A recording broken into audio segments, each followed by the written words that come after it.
Assalamualaikum warahmatullahi wabarakatuh. A'udzu billahi minasyaitonir rajim. Bismillahirrahmanirrahim. Alhamdulillahirabbil alamin. Wal 'aqibatu lil muttaqin wa la 'udwana illa 'alal zalimin. Allahumma shalli 'ala sayyidina Muhammad wa 'ala ashabihi wa man da'a bi da'watihi wa sanna bi sunnatihi وجاهد جهاده إلى يوم الدين. رب اشرح لي صدري ويسر لي أمري واحلل عقدة من لساني يفقهوا قولي. ربنا زدنا علما وارزقنا فهما. رب يسر وتعسر يا كريم. لا حول ولا قوة إلا بالله العلي العظيم. قال رحمه الله أمير المؤمنين في الحديث أبو عبد الله محمد بن البخاري: المستبان شيطانان يتحاتران ويتكاذبان. Telah berkata Amirul Mukminin dalam hadis Abu Abdullah Muhammad bin Ismail Al-Bukhari, bab pada menyatakan dua orang yang saling mencela adalah dua syaitan yang saling bercakap memburukkan antara satu sama lain dan saling berdusta. Al-Hadis Tsani, hadis yang kedua. Haddatsana Ahmad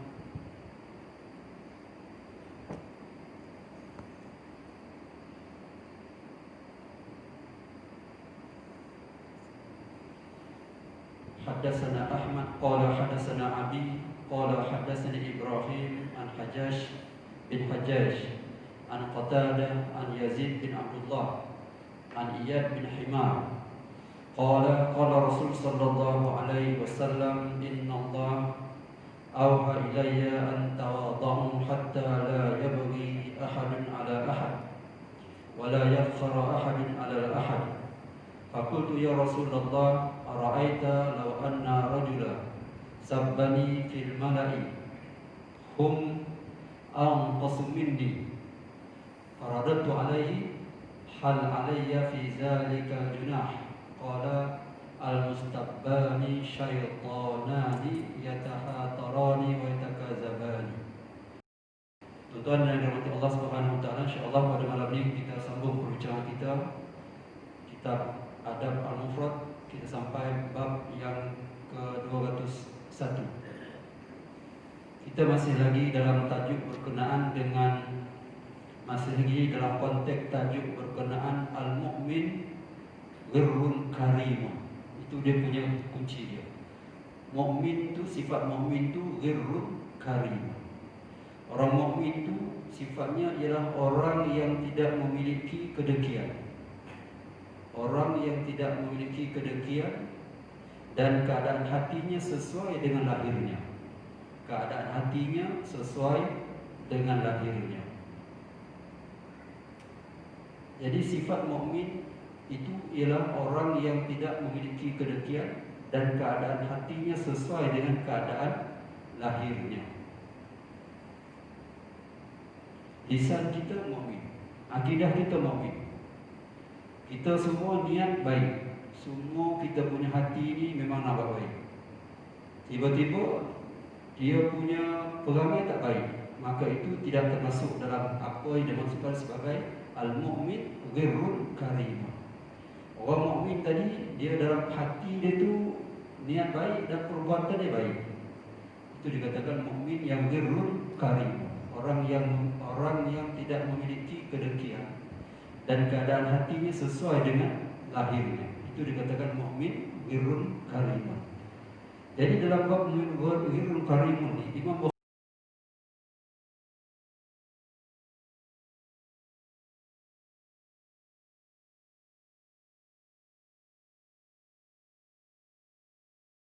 428, hadis yang 428. Hadis ini daripada Iyad bin Himar. Kita dah bincang tuan-tuan bahawa orang yang saling mencela ni, baginda sallallahu alaihi wasallam mensifatkan dia sebagai dua ekor syaitan yang sering memburukkan di antara satu dengan yang lain. Mustabbani, orang yang mencela.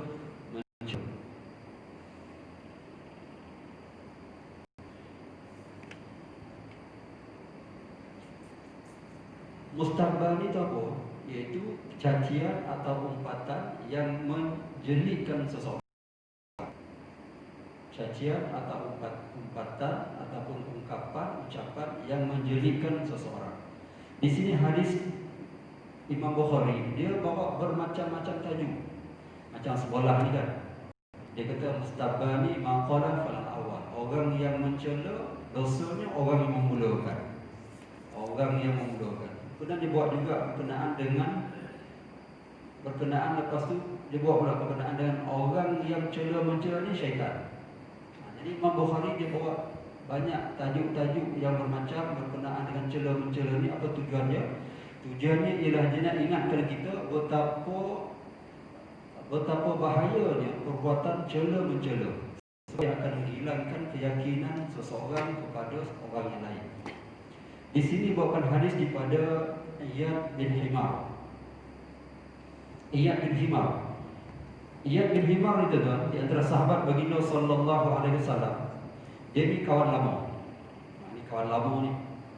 Kawan lama Rasulullah. Namanya Iyad bin Himar. Ni member lama Rasulullah. Bila Rasulullah dapat wahyu, dia terus Islam. Bila Rasulullah dapat wahyu, Rasulullah dapat dilantik menjadi Nabi, maka dia masih lagi berada dalam kekafiran. Dan Himar ni, dia rapat dengan baginda sallallahu alaihi wasallam. Sehingga kan orang Arab punya budaya, selain daripada orang Quraisy, kalau nak tawaf di Mekah, dia kena telanjang. Orang Quraisy dan juga suku Mahzum, Quraisy, Kinanah dan Khiza'ah ataupun Mahzum, Khiza'ah, mereka ni kalau nak tawaf, mereka ni tak kena ikut standard itu. Dia boleh memakai pakaian. Jadi Iyad bin Himar ni bila datang ke Mekah, bila nak tawaf, dia akan pinjam baju daripada baginda sallallahu alaihi wasallam semasa sebelum kebangkitan untuk memboleh tawaf dalam keadaan tidak ikut peraturan yang sedia ada. Ini. Jadi kita dah bayangkan pula bahawa orang Quraisy ni tawaf di Mekah masa jahiliyah telanjang. Dia untuk orang tertentu je.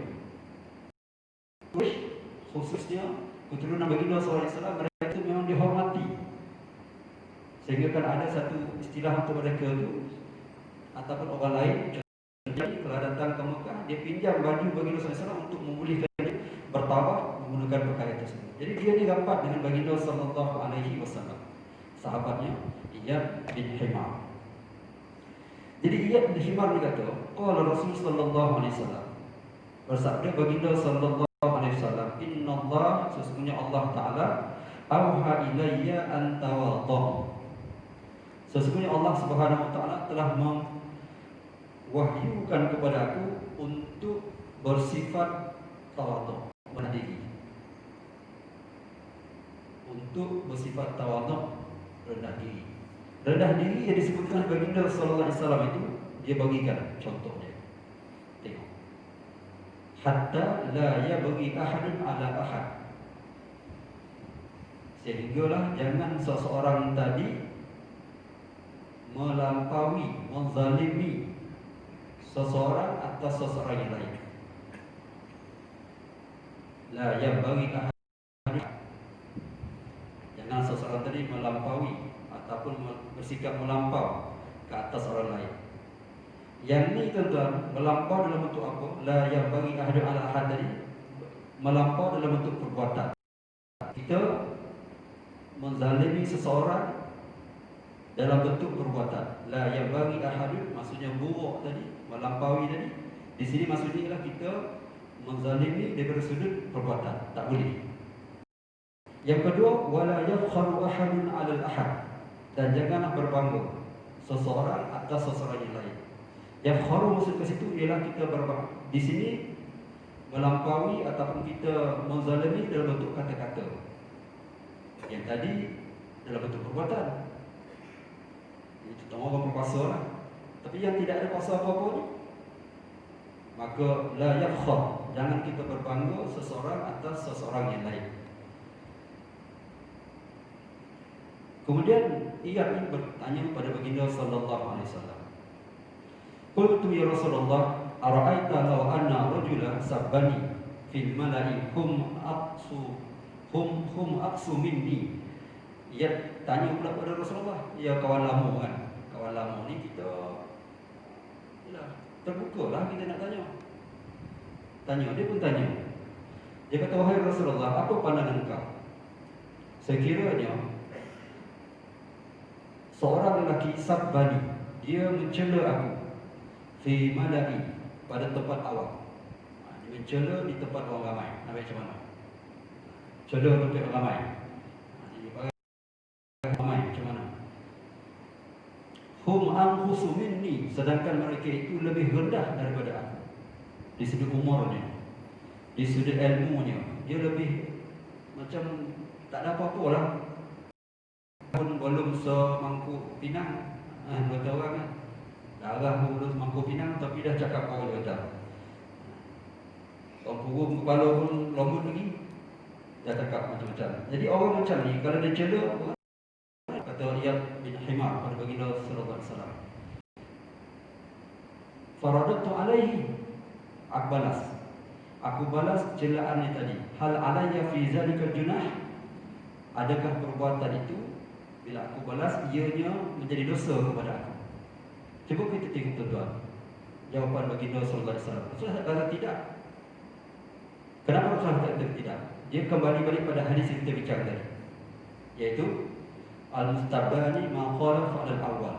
Orang yang mencela dosanya pada orang yang memulakan pencelaan itu. Bab 20 tadi. Dia pakai kait ni. Imam Bukhari memang dia ibadah dia buat. Jadi Rasulullah tak jawab, hal alayya fi zalika junah, adakah pada aku dosa bila aku membalas celaan orang itu? Kenapa baginda tidak jawab na'am ataupun la? Kenapa? Sebab ada hadis yang lain yang baginda menyatakan orang yang mencela maqal al-bahdi. Orang yang mencela apa yang mereka katakan itu dosanya pada orang yang memulakan. Tapi di sini saya tak kata, saya tak jawab betul ataupun ya ataupun tidak. Ya ataupun tidak, Rasulullah tidak menjawab. Maka sabda baginda sallallahu alaihi wasallam, al-mustabbani syaitanani yatahatarani wa takazabani. Syaitan, orang yang mencela adalah bukan dua ekor syaitan yang sering memburuk-burukan dan sering mendusta-dustakan, membohongi di antara satu dengan yang lain. Sering bohongan di antara satu dengan yang lain. Jadi tuan-tuan, kalau kita lihat Imam Bukhari, dia bawa banyak tajuk, banyak pendekatan berkenaan dengan tajuk cela-cela. Apa tujuan dia? Sebab dia nak ingatkan kita supaya menjauhkan diri daripada sifat suka memburukkan di antara satu dengan yang lain, memburukkan antara satu sama lain. Kemudian dia berkata lagi, wa kuntu harban.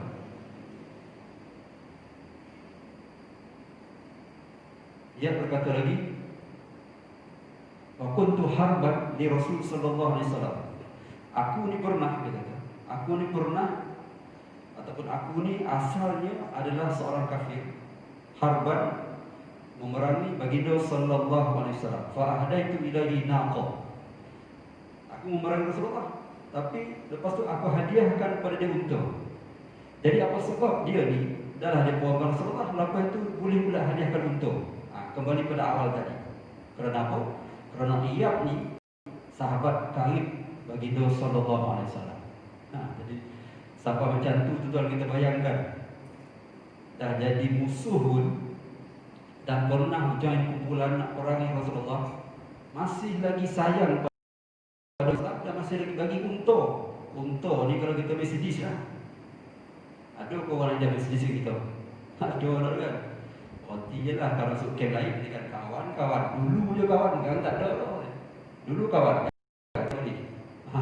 tapi bila dengan Rasulullah, walaupun Rasulullah dah masuk camp lain, camp Islam, dan sahabat lama dia masih lagi camp kafir, dia masih lagi baik.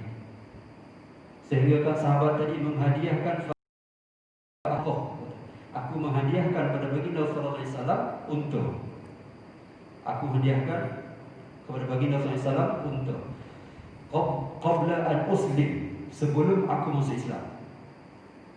Falam yaqbalha, baginda SAW tidak terima hadiah itu.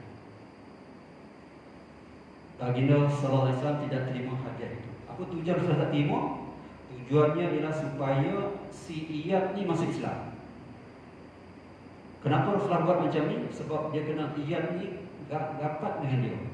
Jadi dia keranakan hadiah ni, setengah ulama memberikan perbahasan bahawa dia kerana Rasulullah tolak hadiah lah, maka Iyad tadi masuk Islam. Sebab apa? Sebab dia sayang sangat dengan Muhammad SAW. Walaupun dia bukan Islam, dia kerana sayang benar lah, sayang benar je pada Rasulullah tu, maka dia masuk Islam. Yang penting dapat Muhammad terima hadiah dia.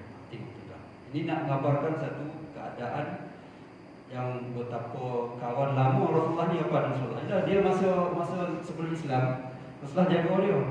Rasulullah jaga dia. Dapat dengan Iyad ni. Kemudian waqala, maka kata baginda SAW, sabda baginda SAW, inni aqrahu zabdal musyrikin. Kata baginda SAW, sesungguhnya aku membenci ataupun aku tidak menerima hadiah daripada orang-orang musyrik.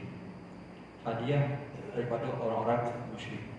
Dalam hadis ini bagaimana baginda mengajar sahabatnya yang bernama Iyad bin Himar tadi untuk bersifat tawadhu.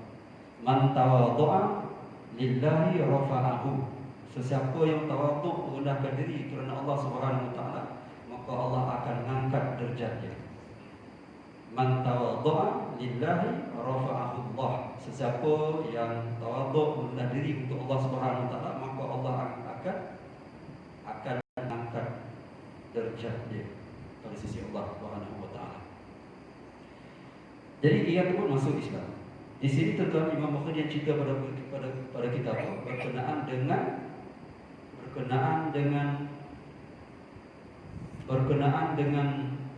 jangan mencela.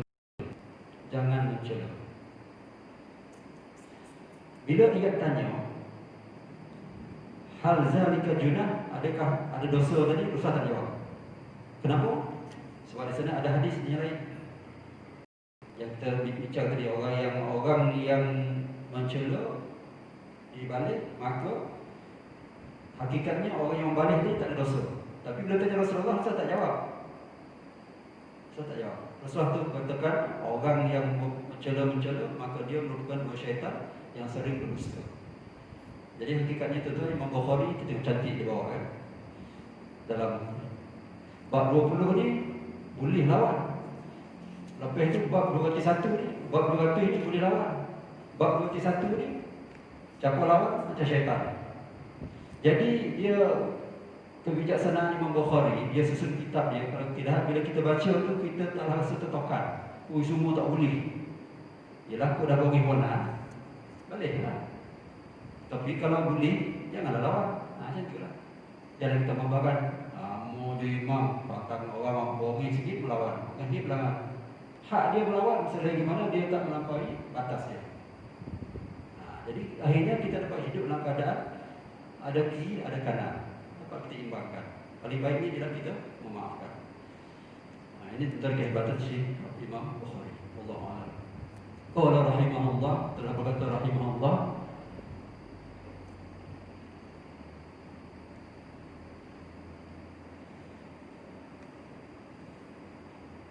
babu sibab muslim fusuqun. Dia buat lagi dah 3 tajuk lah. Bab cela tu. Kenapa dia buat banyak-banyak tuan-tuan? Sebab Imam Bukhari nak ingatkan kita berkenaan dengan cela-cela. Kena jaga dia tuan-tuan. Jangan sebab kita tak pakai topik, orang cela-cela. Pakai mask. Jangan masing-masing menjadi sebab penyebab kepada berlakunya cela-mencela di kalangan masjid. Ya orang sawajidnya pasal ni kita. Habis penyakit. Dia dah pakai topik kita. Pakai topik, kes dah banyak sekali. Kes dah banyak. Masalah sekali apa yang kita takutkan ialah kita punya sistem kesihatan tu paling. Nauzubillah. Kalau kita kita yang kerja ke Senawang, kuarantin kan. Dia seorang Senawang nak pergi mana? Nak pergi ke imam tak? Ke imam pergi ubek lah. Kita masjid tak dapat. Jaga masih. Buat sejadah, jaga pakai emas ke rumah, jagakan dah balik rumah tuan nanti tu. Jangan tahu pokang cucu, buka baju dulu. Mandi, baik mandi, buka baju, besok pakai baju lain, tak apa, buka baju dulu. Siram sikit dengan sabun. Setiap 5 minit basuh tangan, kena jaga. Sebab penyakit ni dah sedikit banyak dah. Covid kita cerita kan. Jaga sesama lah. Kita jaga sesama. Ingatkan anak-anak kita serius betul-betul. Nak orang saya ke sekolah ni saya tak ada orang lagi. Banyak orang apa no tak dapat nolong kan. Tapi budak-budak kan kita kena street ada. Rumah kita keluarga kita jaga semua. Jangan main mudah. Jangan kita ni menjadi sebab kepada celaan. Bab sibabul muslim fusuq. Bab pada menyatakan mencela orang muslim adalah fusuq. Tuan-tuan, dalam bab ini kata Imam Bukhari, dia sebut situ bab pada menyatakan mencela orang muslim fusuq. Fusuq kat situ maksudnya apa? Fusuq maksudnya ialah khuruj an taatillah. Fusuq di situ maksudnya ialah dia terkeluar dari taat Allah Taala. Bukan fasik dengan makna fasik. Fasik dengan makna dia itu terkeluar daripada taat Allah Subhanahu Wa Taala. Sebab apa? Dikatakan dia taat, dia itu terkeluar daripada ketaatan pada Allah Taala. Orang mencela ni. Sebab Allah sebut wa karraha ilaikum. Allah tak suka kepada kamu al-kufru, kekufuran, wal fusuq, kefasikan, wal isyan, dan kemaksiatan. Allah tak suka. Jadi tak bolehlah kita menyatakan bahawa kita nak cela-cela orang lain. Kita nak mencela orang lain. Kenapa dikatakan fusuq? Sebab dia keluar, dia tidak taat Allah Subhanahu Wa Taala.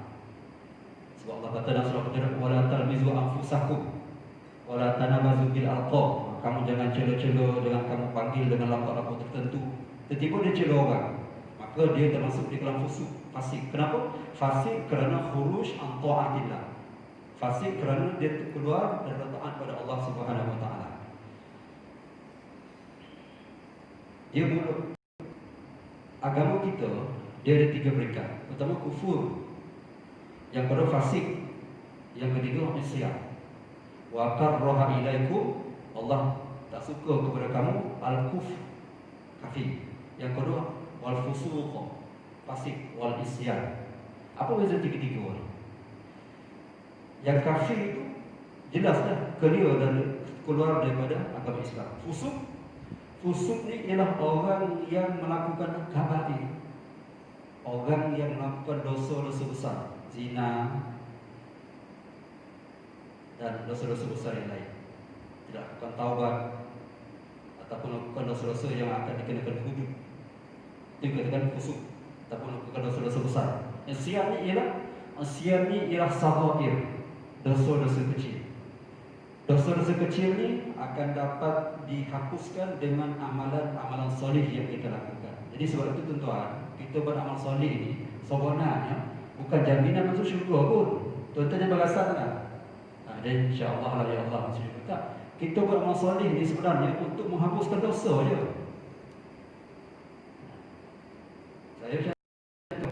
Kita beramal ni tuan-tuan bukan sebab kita beramal kebaikan ni untuk menghapuskan dosa-dosa. Sembahyang, puasa, zakat, haji itu sebenarnya untuk menghapuskan dosa-dosa kecil. Ramadan ila Ramadan, al-Jum'ah ila Jum'ah, al-mukaffirat ma bainahuma. Ramadan ke Ramadan, Jumaat ke Jumaat merupakan memberikan penghapusan dosa di antara keduanya selama mana dia tidak mengerjakan dosa-dosa yang besar. Jadi di situ disebut bab sibabul muslim fusuq, bab pada menyatakan mencela orang Islam adalah fasik. Mencela orang Islam fasik. Jadi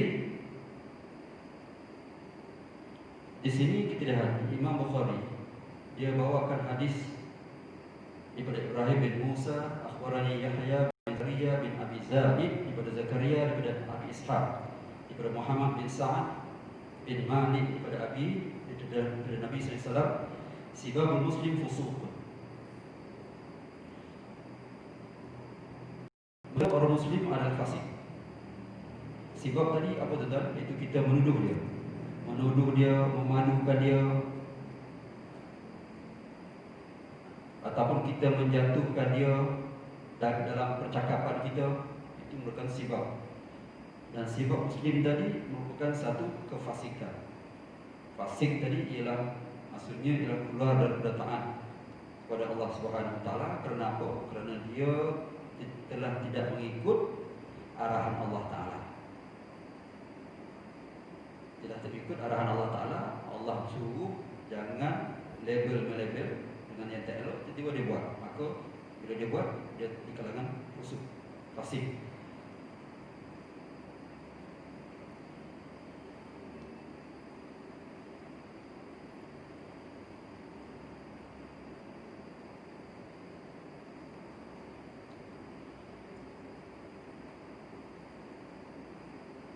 Sibab ni apa tuan? Contoh sibab ni, contohnya saya kata kita pernah sebut dulu. Orang yang fajir kita perbagan dekapi, macam-macam lah. Jadi sibab ni merupakan sifat ahli kufur. Sibab ni merupakan sifat ahli kufur, orang kafir. Wallahu a'lam. Itu dalam hadis yang keempat 340. Hadis marfu' hadatsana Muhammad bin Sinan akhbarana Ulah bin Sulaiman hadatsana Hilal bin Ali an Anas. Anas siapa tu? Anas bin Malik. Jadi statement ni dikeluarkan oleh Anas. Anas ni siapa dia? Kita pernah cerita dulu kan? Ini pembantu baginda sallallahu alaihi wasallam. Dia ni boleh keluar masuk rumah baginda sebab dia bantu. Dia ni lesen besar. Dan dia ni tahu keadaan baginda sallallahu alaihi wasallam. Dia tahu keadaan Rasulullah marah, masa dia sayang, dia tahu ni Sayyidina Anas ni. Sebab dia tu memang bersama dengan baginda sallallahu alaihi wasallam sejak dia kecil. Yang kita sebut dulu, mak dia hantar dia. Dia seorang budak cerdik, mak dia hantar kepada Rasulullah. Dia kata, aku tak ada apa-apa wahai Rasulullah, wahai Muhammad, aku ada anak. Dia tu anak cerdik, nakkan anak ni berkhidmat untuk kau. Jadi Anas pun berkhidmatlah untuk Rasulullah SAW. Jadi Anas yang keluarkan kenyataan apa? Kenyataan apa yang dia dapat simpulkan daripada baginda sallallahu alaihi wasallam. Apa yang dia dapat simpulkan daripada baginda sallallahu alaihi wasallam? Pertama dia kata, aku Rasul sallallahu alaihi wasallam fahisha. Bukanlah baginda sallallahu alaihi wasallam ini seorang yang suka bercakap dengan cakap-cakap yang kotor. Fahisha. Buah-buah yang kotor. Kadang kita kalau pergi kedai bangsa tertentu tu, Omin sebagainya, sesama kawan dia buah tak ada buah lain. Itulah dia buah. Fahish. Itulah buah. Fahish. Kadang-kadang dalam WhatsApp tu dia tak ada benda lain dia post. Benda-benda yang macam tu. Jadi itu fahish. Benda yang fahish. Benda-benda yang kotor. Jadi sebab dia tak cantik, dia tak jadi gurau lah. Macam orang video ni jadi gurau, orang kotor ni. Gurau. Kaki orang malak tu. Gurau orang malak. Tengok asal. Lam takun Rasul SAW fahishan. Baginda SAW bukan seorang yang fahish. Suka cakap kotor. Jagalah betul-betul. Tidak betul, yang kotor. Wala la'ana. Fahish itu dia dua. Fahish ni sama ada pada akwal, fahish pada kata-kata, ataupun fahish pada af'al, perbuatan. Fahish pada perbuatan. Itu juga dikatakan sebagai fahish, kotor. Wala la'ana. Bukan seorang yang suka melaknat. Bukan orang suka yang melaknat. Wala sabbabat. Bukan seorang yang suka mencerca, iaitu menyebut keaiban seseorang untuk burukkan dia. Itu bukan Rasulullah style. Kerana yakun adalah dia, iaitu baginda SAW, adalah baginda SAW endal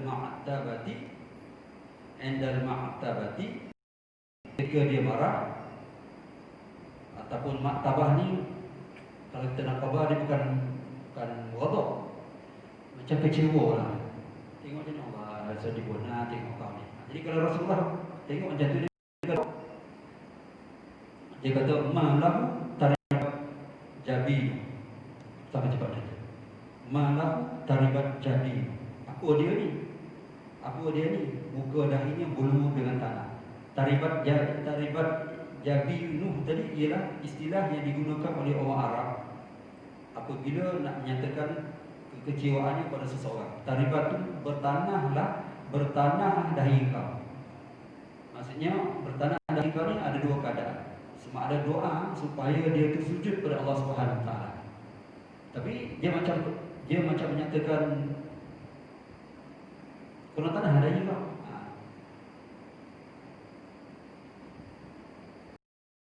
Jadi begitu kata macam tu. Malahu taribat jabi. Tak kalau kita kata bertuah, macam tu kan. Bertuah betul anak. Bertuah tu rumah dia. Bertuah. Jadi sini tuan-tuan kita gambaran yang diberikan oleh Imam Bukhari berkenaan membujuk kita supaya mengelakkan diri daripada melaknat di antara satu dengan yang lain. Itu asas yang diberikan kepada kita, yang diberikan bermacam-macam tajuk di sini. Allah Subhanahu Wa Taala. Dia ada perbincangan saja. Ustaz, daripada hadis ini Ustaz, seseorang yang mencela, memaki, menghina orang lain, celaan, makian, hinaan itu balik kepada orang itu semula. Bila bab bersedekah, infak harta, Allah gandakan 10 kali ganda hingga 700 kali ganda Ustaz. Apa yang kita boleh faham di antara infak dengan celaan Ustaz? Allah Alam.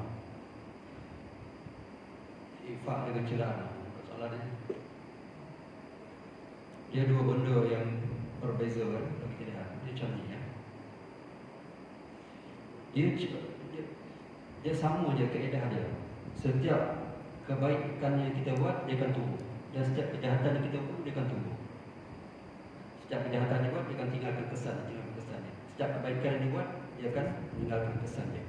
Kerana itu kalau kita celaan ini, dia nanti meninggalkan kesan, dia makin besar, akhirnya jadi lagu pembunuhan. Kebaikan yang juga kita sedekah, Allah akan gandakan, mungkin gandakan. Jadi siapa itu kan, kebaikan yang kita buat, kejahatan yang dilakukan, semuanya ada dia punya, dia akan membeli. Kalau dapat kita katakan begitulah, dapat kita katakan begitu. Yang keduanya kalau kita itu di antara kerahmatan Allah Ta'ala kepada manusia. Allah menggandakan kebaikan kita. Sebab kita nak cover keburukan yang kita lakukan. Itu di antara rahmatnya Allah Subhanahu Wa Ta'ala. Wallahu a'lam bishawab. Allah Subhanahu Wa Ta'ala. Mudah-mudahan kita dapat ambil manfaat daripada minta maaf pada terlalu kata, terkasar bahasa. Wallahu a'lam bishawab.